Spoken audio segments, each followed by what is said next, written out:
నా ప్రియమైన సహోదరీ సహోదరుడా, నా మాట జాగ్రత్తగా ఆలకించుము. నేను డిగ్రీ చదువుకున్నాను. BCom, MA, MCA, BSc, BEd, MSc, BEd, DSC కూడా రాశాను. టీచర్ జాబ్కి ఎంబీబీఎస్ ఇంకా చాలా ఎక్కువ చదువుకున్నాను. ఉద్యోగం కోసం ఎదురుచూస్తున్నాను. ఎన్నోసార్లు ఇంటర్వ్యూకి వెళ్లాను. తర్వాత ఫోన్ చేస్తాము, పిలుస్తాము అంటారు. తర్వాత పలువురు అలాగే ఎన్నో ఉద్యోగాలకు ఎదురుచూశాను. అయినా ఫలితం లేకుండా పోయింది. ఎలా బ్రతకాలో ఏమిటో తెలియడం లేదు. వేరే పనులకు వెళితే నామోసుగా ఉంటాది. ఎక్కువ చదువుకొని కూలి పనికి వెళ్లడం బాగోదు కదా.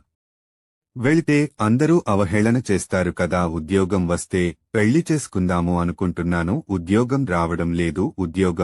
ఉద్యోగం లేకపోతే పెళ్లి చేసుకునే వారు ముందుకు రారు. వచ్చినా ఉద్యోగం ఉందా అని అడుగుతారు. లేకపోతే తిరిగి వెళ్లిపోతారు. జవాబు చెప్పరు. ఉద్యోగం లేకపోతే భార్యను, బిడ్డలను ఎలా పోషించాలి? నాకిక పెళ్లి అవ్వదు, వయసు ముదిరిపోతుంది అని దిగులు పడుతున్నావా? బాధపడుతున్నావా? రోధిస్తున్నావా?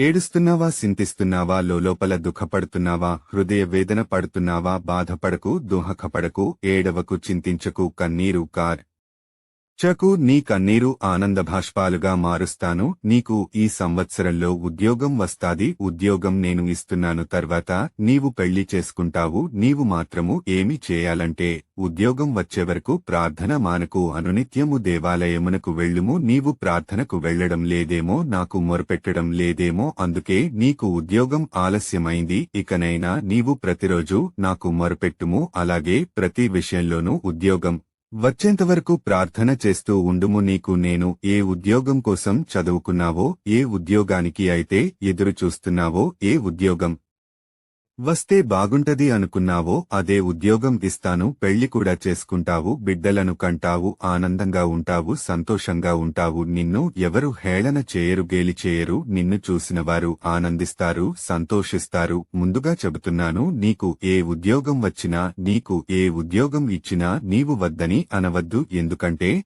నీ అర్హతను బట్టి, నీ స్థితిని బట్టి నీకు ఉద్యోగం ఇచ్చేది నేనే కదా. పెద్ద ఉద్యోగం వస్తాది కున్నాను. అయితే చిన్న ఉద్యోగం వచ్చిందని వద్దని తిరిగి వెళ్లిపోతావేమో. అలా చేయవద్దు. చిన్న ఉద్యోగం వచ్చినా పెద్ద ఉద్యోగం చినా అది నేనే ఇచ్చానని అర్థం చేసుకుని నీవు చిన్న ఉద్యోగం చేస్తే కొన్ని రోజులకి నిన్ను అంచులంచుగా దీవిస్తాను. ఆమెన్.